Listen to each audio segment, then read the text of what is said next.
আপনাদের সামনে এখন বলছি, চোখের পানিটা রেডি করে ফেলেন। আমার আল্লাহরে বুঝায় বলেন, আল্লাহ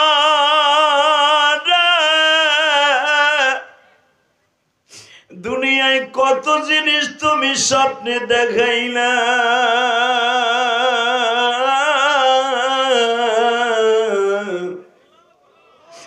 সারাদিন যা কল্পনা করি তাই তো আবার স্বপ্নের ভিতরে দেখি। আজকে পুরো ময়দানটার মধ্যে 1 ঘন্টা 1.5 ঘন্টা শুধু তোমার নবীর স্বপ্ন দেখার তাবিল করলাম। তোমার নবীর জীবনে একটা বার দেখবো আশা লইয়া বসছি মালিক, ঘুমের ঘরে দেখায়া দিবা, ঘুমের ঘরে দেখায়া দিবা রহমতের নবীকে, যারে দেখলে জাহান্নামের আগুন হারাম হবে। নবী আমার জানের জান গো, নবী আমার প্রাণ, নবীজিরা না দেখাইয়া মৃত্যু দিও না। মালিক রে তুমি দোহারের দিকে তাকাও, ঢাকা দোহারের দিকে তাকাও গো মালিক। এই মাসমার মধ্যে কার চোখ বেয়ে পানি পড়তাছে, এই ময়দানের মধ্যে কার জানো জনম দুঃখিনী মা,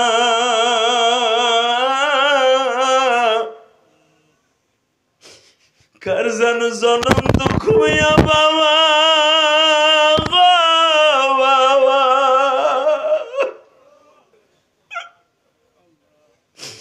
যেই বাবা বিলাসপুরের নেওয়ান থেকে প্রাইমারি স্কুলে বৃষ্টি হইলে কোলে করে নিয়ে যাইতো।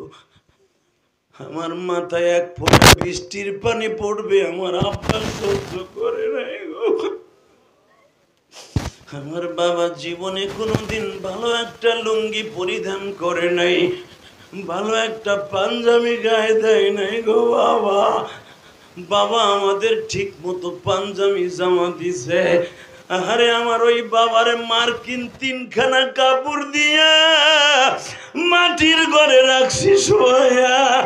আল্লাহ ওই বাবা কবরে কেমন আছে জানি না, ওই জনম দুঃখিনী মা কার জানো কবরে কাদার মধ্যে কেমন আছে জানি না। বৃষ্টির পানিতে মায়ের কবরটা তোলা গেছে।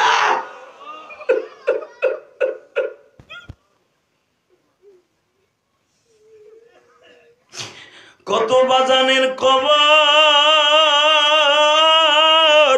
বন্যার পানিতে ভেসে গেল মালিক।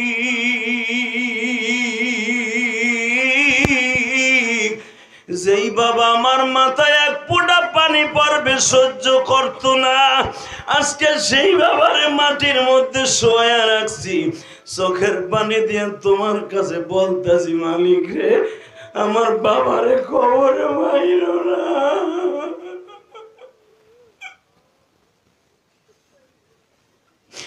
জনম দুঃখিনী মায়েরে কবরে মাইরো না গো মালিক। আমি যদি আমার বাবার জন্য বিনায় বিনায় কাঁদি, আর এই ঢাকা দোহারে তুমি তাকায় দেখো আজকে 24শে অক্টোবর আমার দাড়ি পাকা বাজানরা কান্দে, আলিমুল আমা কান্দে। আল্লাহ আমি জানি না এত বড় এক শয়তান মাথা আছিল আপনার আমার বডির অর্ধেক। শয়তানরে গোসল করাইতে 4-5টা যুবক লাগতো তাগরা। এই শয়তানরে গোসল করে চেয়ারে বসাইছে। সূরা আম্বিয়ার মধ্যে আসছে নমরুদের সামনে দিয়ে আল্লাহর খলিল আমার বাবা আপনার বাবা আসছে তারে কাইনা কয় দেখেন খোদা এর একটু ফুটু দিয়ে দেন, ও খুব প্রতিবাদী। এবার দিলটা নরম করবেন, দেখেন আপনারা বাবা আমার বাবা কি প্রতিবাদী কণ্ঠ রে। নমরুদের সামনে দাঁড়ায় বলে আব্বা তারেক। জি বাজান, এমন কিছু কইস না যে খোদার মাইন্ডে লাগে। খোদার মাইন্ডে লাগবে, এটা তার বাপে টেনশন করতেছে। জিজ্ঞেস করে আব্বা ওইটা কেডা, বড় লম্বা দেখা যায়, বিশাল বড় দেহের মালিক, ওই লোকটাকে? তারেক বলতেছে ইব্রাহিম আলাইহিস সালামের বাবা আজর, যার নাম কোরআনে আসছে আজর। ওয়া ইদ ক্বালা ইব্রাহিমু লিআবিহি আজর, আল্লাহ কোরআনে আজর বলছে তাই আজর বললাম, নাম তারেক। যখন জিজ্ঞেস করতেছে আব্বা ওই লোকটাকে, চেয়ারের মধ্যে পাও সাইড দিকান দিয়া বসে আছে। আজর যখন বলছে ইব্রাহিম রে,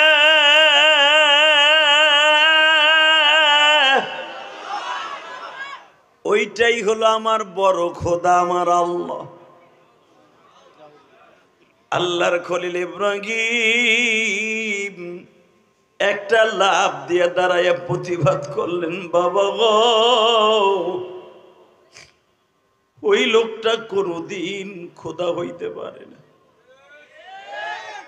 আব্বা তুমি জানো না গো, ওই লোকটা কোনদিন আল্লাহ হতে পারে না গো বাবা।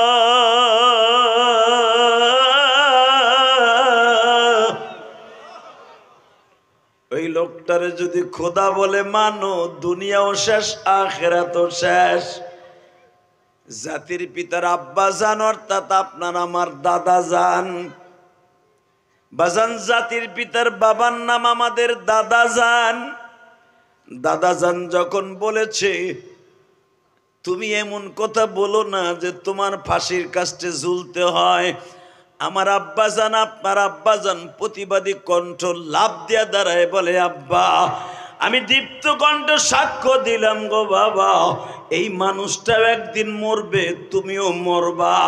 যিনি কোনোদিন মরবে না, আল্লাহু লা ইলাহা ইল্লা হুয়াল হাইয়ুল কাইয়্যুম লা তাখুযুহু সিনাতুন ওয়ালা নাওম। আব্বা উনি কি ঘুমায় না? হ্যাঁ ঘুমায়। আব্বা উনি কি খায় না? খায়। আব্বা উনি কি বোর কাছে যায় না? কয় যায়। উনি আবার আল্লাহ কেমনে? কচপ হ্যাগো ভুল ধরতে হয় না, খবর থাক দেন না। বন্ড পীর গাঞ্জা খাওয়াহি গায়, শীত হইয়া থাহে, মহিলা পুরুষ সমান দেওয়ার সেজদা দেয় বন্ডর বন্ডরে। কথা কর না কেন? আপনাকে দোহারে একটা বদমাইশের আবির্ভাব হয়েছিল না? রসুল দাবি করছিল, আলী আহমদ নাকি নাম, ও বরকতুল্লাহ, নবাবগঞ্জ না দোহারেই। এই মিয়া ভালো করে বুঝেন, এই নবাবগঞ্জ দোহারের বর্ডারে মনে হয়। বরকতুল্লাহ গালিনপুর জন্ম নিছিল না? আশেকে রাসূল গুলো ওরে বাইরে ও তক্তা ছুড়াই দিছে। কথা বলেন না কেন? মনে রাখবেন প্রতিবাদী যারা ইব্রাহিম আলাইহিস সালামের সন্তান তারা। ইনশাআল্লাহ বলেন, আল্লাহু আকবার বলেন। তো ইব্রাহিম আলাইহিস সালামের সাথে শয়তান না পাইরে আপনারা জানেন আগুনের মধ্যে ফেলছে। আগুনের মধ্যে ফেলার পরে ইব্রাহিম আলাইহিস সালামের জন্য আল্লাহ আগুনকে জান্নাতের বাগান করে দিছে। এটা নমরুদের মেয়েটা দেখতেছে, এ বাতাস দাও না, ফ্যান দাও। ইব্রাহিম আলাইহিস সালাম আগুনের মধ্যে 17 বছরের বাপ আমার, দেখেন কি প্রতিবাদী। ইব্রাহিম আলাইহিস সালাম 17 বছরের আগে যায় নাই আগুনের মধ্যে। 17 বছরের টকবুড়ি যুবক আপনার আমার বাবা আগুনের মধ্যে বইয়া আঙ্গুর খাইতেছে। এইটা নমরুদের মাইয়া দেখছে, দেখে একটা শিক্ষার মাইরে কয় আব্বা তুমি যারে আগুনে পোড়ায় মারতে চাও সে দেখো আগুনের মধ্যে বইয়া আঙ্গুর খাইতেছে। আব্বা উনারে যে খাওয়াইতেছে আঙ্গুর, ওই খোদার পর আমি বিশ্বাস করি, ঈমান আনলাম। আরো জোরে কোন। ইব্রাহিম আলাইহিস সালাম নবী হওয়ার আগে সর্বপ্রথম ওই যুগে একটা মাত্র মেয়ে ইসলাম কবুল করেছিলেন, সেটা হলো নমরুদের মেয়ে। সুবহানাল্লাহ কইলেন না? আর আমার নবীর কাছে সর্বপ্রথম ইসলাম কবুল করে মেয়েদের মধ্যে শহীদ হয়েছিলেন মা সুমাইয়া। দেখেন মিল কত। তাহলে বোঝা গেল ইসলামের জন্য মেয়েদের কিন্তু অবদান কম নয়। কথা কন, মেয়েদের অবদান বেশি না কম? মেয়ের এখন যে কি খুশি হবে। ইসলামের জন্য সবচাইতে বেশি রক্ত দিয়েছে প্রথম ইসলামের জন্য মেয়েরা। নমরুদের মেয়ে আমার জাতির পিতা ইব্রাহিমের জন্য প্রথম জীবন দিয়েছে। আল্লাহু আকবার জোরে বলতে হবে। আর আমার নবীর জন্য ইসলামের জন্য প্রথম জীবন দিয়েছে, রক্ত দিয়েছে একটা মহিলা, মা সুমাইয়া। আপনারা জানেন সুমাইয়ার ইতিহাস, সবাই জানেন। আমি নতুন করে আবার বলছি, এই বছর যখন উমরায় ছিলাম, যেখান দিয়ে হাজিদেরকে এখন বাঙালি মার্কেটে দিক থাকলে সবচেয়ে আমাদের কষ্টের বিষয় কি জানেন? প্রথম কষ্ট হলো হাজিদেরকে ঘুরাইয়া ওই সুমাইয়ার কবরের পাশ দিয়েই নেয়। নতুন হিরেমে যাইতে বাম দিকে নজর করলেই মা সুমাইয়ার কবর। আলহামদুলিল্লাহ বলেন। এখন দিলটা নরম করবেন। আমি যখন এই বছর মা সুমাইয়ার কবরটারে পিছনে রেখে মাগরিবের নামাজ পড়তেছিলাম, এই তো 2 সপ্তাহ আগে একসাথেই ছিলাম। এই যে আপনাকে নূর মোহাম্মদ, আল্লাহ, অনেকে ভাবেন আমাকে গ্রামে দামি দামি মানুষ দিয়ে নূর মোহাম্মদ রেখিলে সভাপতি বানাইছে। না গো ভাই, সভাপতি সব জায়গার মানুষও হইতে পারে যদি সে যোগ্যতা সম্পন্ন হয়। কথা বলেন না কেন?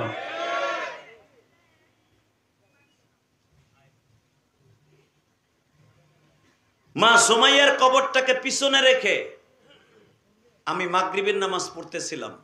আমার মনে পড়ে গেল এমন একটা জায়গায় দাঁড়াই আছি, যেই জায়গাটায় পৃথিবীতে সর্বপ্রথম আমার নবীর জন্য জীবন দিয়েছে যেই মহিলাটা, তার কবরটা আমাদের পিছনে। আমরা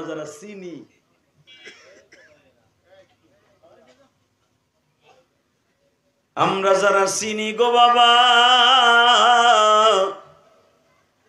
তারা তো মোটামুটি অন্তরটারে ওই সুমাইয়ার দিকে রাইখাই নামাজে দাঁড়াইছি। মা সুমাইয়ার জীবনে যদি শোনেন গো বাজার, মা সুমাইয়ার বাড়ি কিন্তু মক্কায় নয়, মা সুমাইয়ার বাড়ি ছিলেন বাবা সেই মিশরের বর্ডারকে ওভারটেক করে এই দেশে আসছিলেন বাবা হজের মৌসুমে। একটা জালিমের অত্যাচারে অতিষ্ঠ হইয়া ধরা খাইয়া বাবা বান্দি হইয়া যায়। আল্লাহু আকবার বললেন না? মক্কার মানুষগুলা এমন জালিম ছিল বাবা,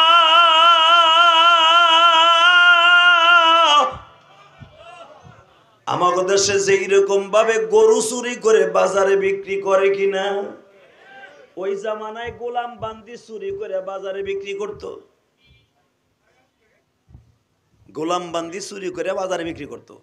সময় আইছে আল্লাহর ঘর দেখার লাগে এক জালিম হারে চুরি করে জুলুম করে মক্কার সবচেয়ে বড় ডিক্টেটর স্বৈরাচার শয়তান মা সুমাইয়ারে ধইরা আটকায়া আর এক বড় লোকের বাড়িতে বিক্রি করে দিছে। যেই রকম ভাবে আপনারা জানেন সালমান ফার্সি, যার সিদ্ধান্তে কোরআন শরীফের অনেকটা আয়াত নাযিল হইছে। আল্লাহ সুবহানাল্লাহ যারা আসতে কয় এ, যার সিদ্ধান্তে একটা মানুষ সিদ্ধান্ত করছে, আল্লাহ ওই সিদ্ধান্তের উপরে ভোট দিছে, তাও কোরআনের আয়াত দিয়া। এই যে খন্দকের যুদ্ধটা একমাত্র সালমান ফার্সির সিদ্ধান্তে হয়েছে। এটা নবীর সিদ্ধান্ত হয় নাই, কিন্তু সালমান ফার্সি আর আল্লাহর সিদ্ধান্তে হয়েছে। সুবহানাল্লাহ বিহামদি। তো এই সালমান ফার্সি একবার দুইবার বিক্রি হয় নাই, অনেকবার বিক্রি হয়েছে মক্কায়। এক জালিমের হাত থেকে আর এক জালিমের কাছে বিক্রি হয়েছে, আর এক জালিমের থেকে আর এক জালিমের কাছে বিক্রি হয়েছে।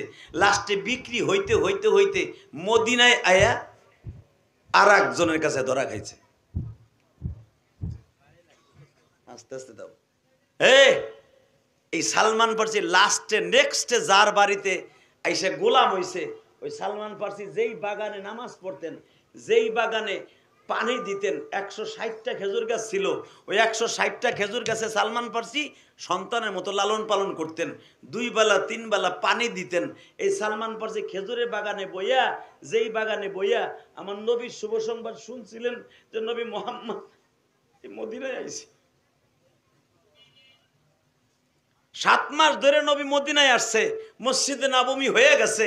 সালমান ফার্সি 7 মাস পরে শুইনা মালিক রে বলতেছে, মালিক আপনাকে মদিনায় একজন মানুষ আসছে যার চেহারা দেখলে ক্ষুধা লাগে না।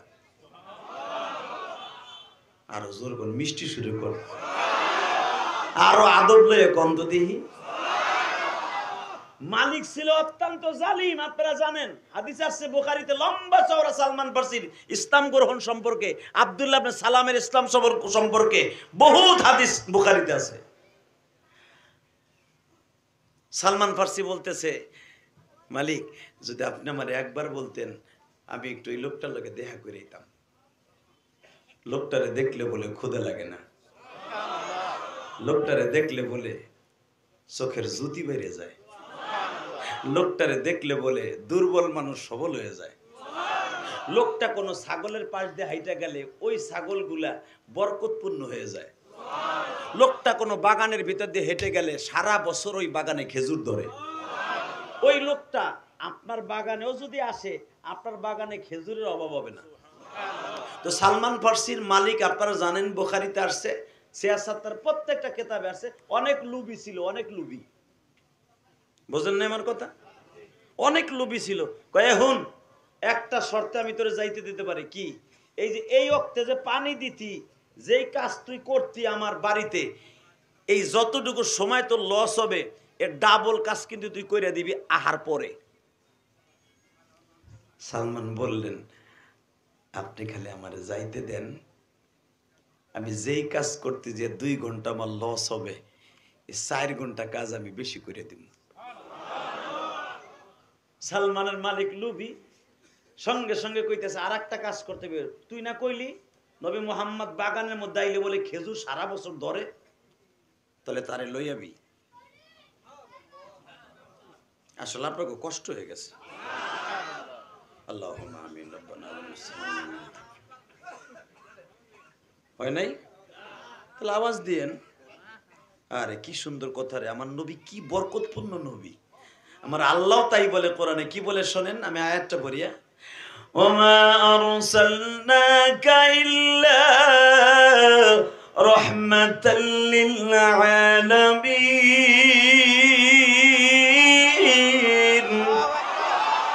ইয়া আইয়ুহান নাবিয়্যু ইন্না আরসালনাকা শাহিদাও ওয়া মুবাশশিরাও ওয়া নাযীরা।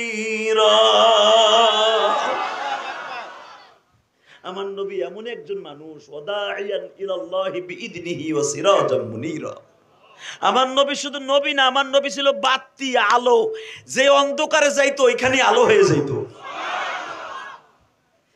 দুনিয়ার কোন নবীকে আমি আল্লাহ সিরাজ বলে ডাক দেই নাই, সেরাক বলে ডাক দেই নাই, একমাত্র অনলি ওয়ান আমার নবীরে ডাক দিছি। বাজান এখন কানবেন, দিলটা নরম করেন। এ তোরা দূরে যাইস না, হোনে কই ডলতে ডলতে যাস, হইনে ব এ হোনে,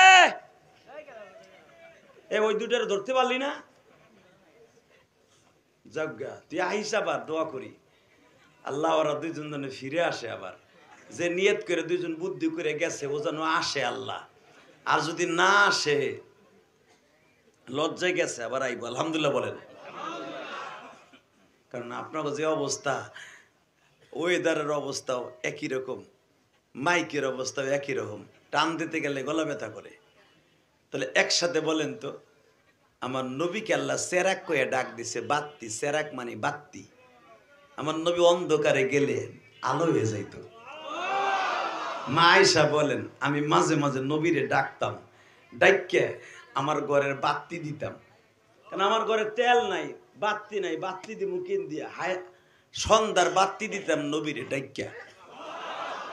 কারণ নবী ঘরে আইলি বাত্তি ধপ ধপ করে জ্বলতো, কি আলো ছিল। আর আল্লাহ বলছে আর সিরাজাম মুনীরা। আল্লাহু আকবার।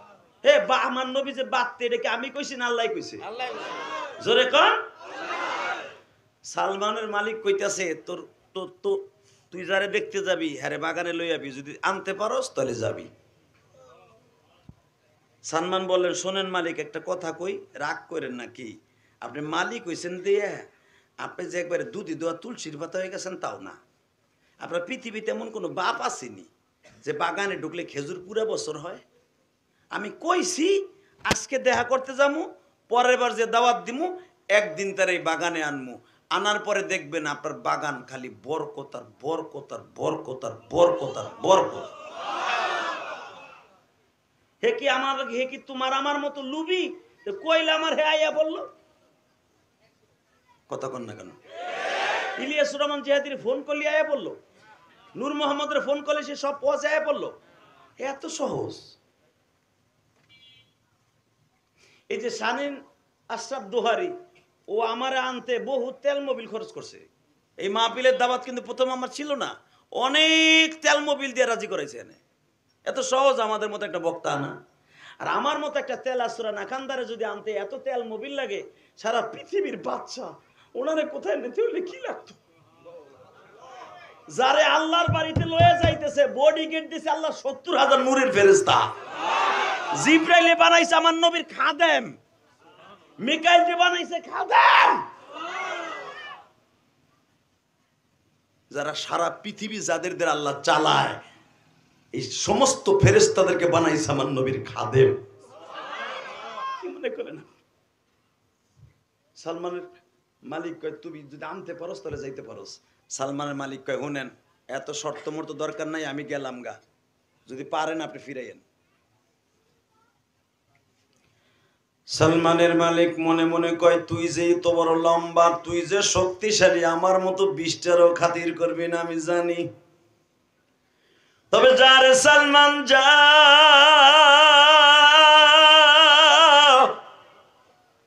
লোকটার মধ্যে যদি এত বরকত হয় রে সালমান,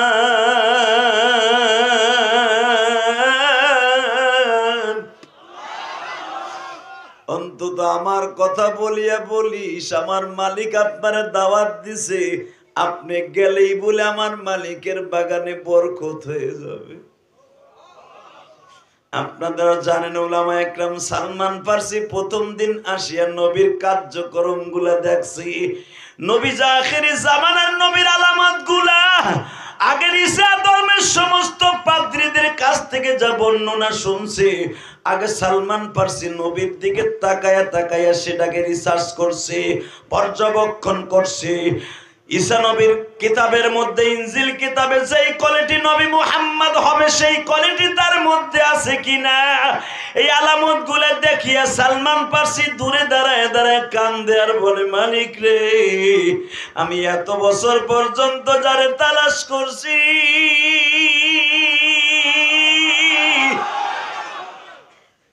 যারে চাইছি তারে পাইছি,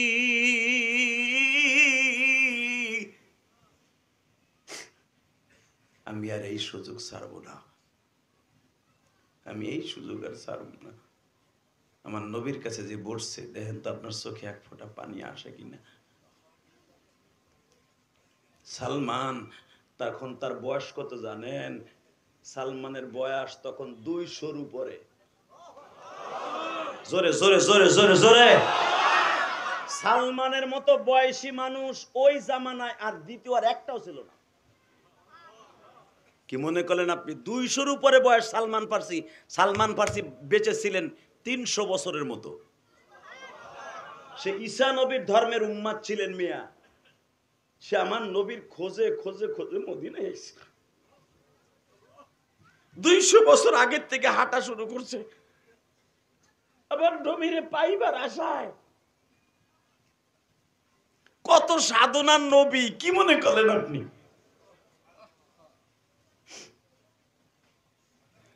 নবীর দেখে সামনাসামনি বয়ে কয়, আমি আপনারা 3টা প্রশ্ন করতাম, করো বাবা। সে করার আগেই নবী উত্তর দিয়ে দিছে। সালমান যে প্রশ্ন করবে সে প্রশ্ন নবী সালমানের প্রশ্নের আগেই অ্যান্সার দিয়ে দিছে। সালমান ফার্সির বুঝতে আর বাকি নাই যে ইনি আখেরি নবী। কিন্তু সালমানের মাথায় ধরতাছে না এই লোকটা আমার মনের মধ্যে যে প্রশ্নগুলোর উত্তর দিল কেমনে। যাজ্ঞা এত কথা বাড়াবো না, নবী মোহাম্মদের তো পাইছি, ঠিক আছে হুজুর আমার বেশি সময় নাই, আমার মালিকের আবার এই টাইমটা কাজ আদায় করতে হবে, আমি যাই আজকের মতে। নবী বলে সালমান যাইবার আগে একটা কাজ করে যাও, আমার হাতের এই খেজুরটা লয়ে যাও। আল্লাহ যারা তোমার নবীর কথা শুনে সুবহানাল্লাহ বলছে এদের বাবা মারা মাফ করে দিও আল্লাহ, আল্লাহ এদের ইমানের শক্তি বৃদ্ধি করে দিও, আল্লাহ এদের মৃত্যুগুলা কালেমার সাথে দিও। সালমান আমার নবীরে 300 বছর খোঁজার পরে পাইছে, আর আমরা তোমার নবীরে জীবনে দেই নাই। অন্তত জীবনে যেন একটা বার খুঁজতে খুঁজতে নবীরে স্বপ্নের ভিতরে পাইয়া যায়। নবীরে যেই চোখ দিয়ে দেখতে চান না ওই চোখ দিয়ে এখন এশকের এক ফোঁটা পানি ফেলাবেন। হঠাৎ করে একদিন দেখবেন বালিশের পাশে আমার এতিম নবী বইয়া রয়েছে। আর যারা নবীর জীবনে একবার দেখে ফেলবেন চিরদিনের জন্য জাহান্নামের আগুন হারাম, আপনি আর কোনোদিন জাহান্নামে যাবেন না। বাজানরা আমি আপনাদের সামনে এখন বলছি চোখের পানিটা রেডি করে ফেলেন, আমার আল্লাহরে বুঝায় বলেন আল্লাহ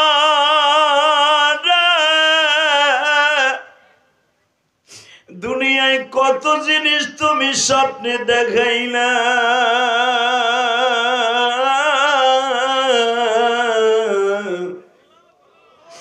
সারাদিন যা কল্পনা করি তাই তো আবার স্বপ্নের ভিতরে দেখি।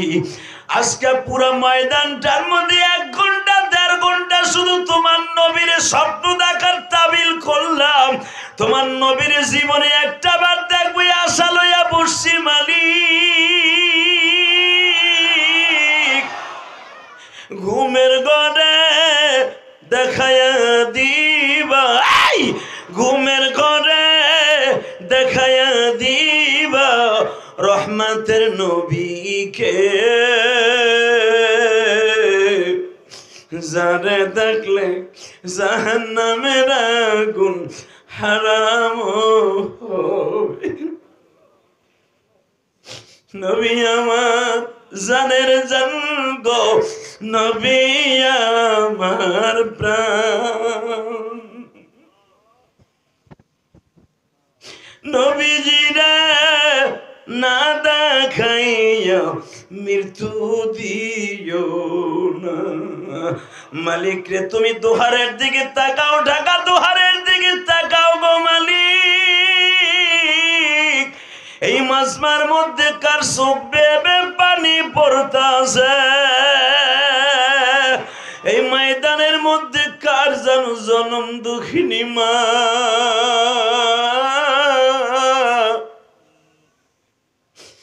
কার জানো জনম দুঃখ বাবা, বাবা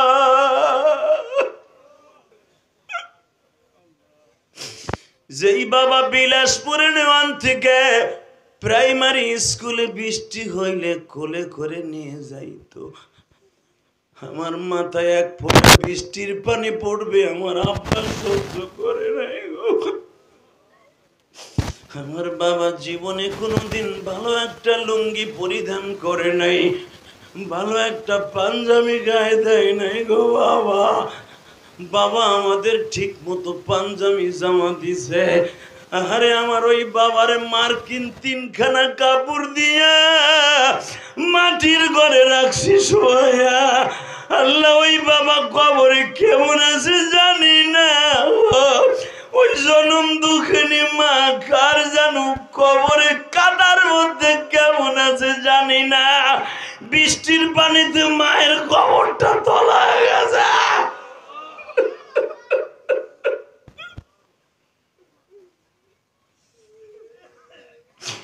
কত বাজানের কবর বন্যার পানিতে ভেসে গেল মালিক,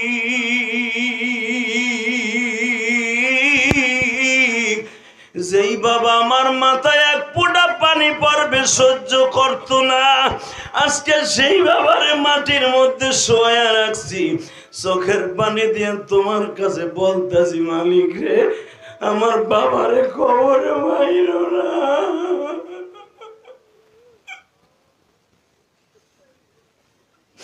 জনম দুঃখিনী মায়ের কবরে মাইরো না গো মালিক।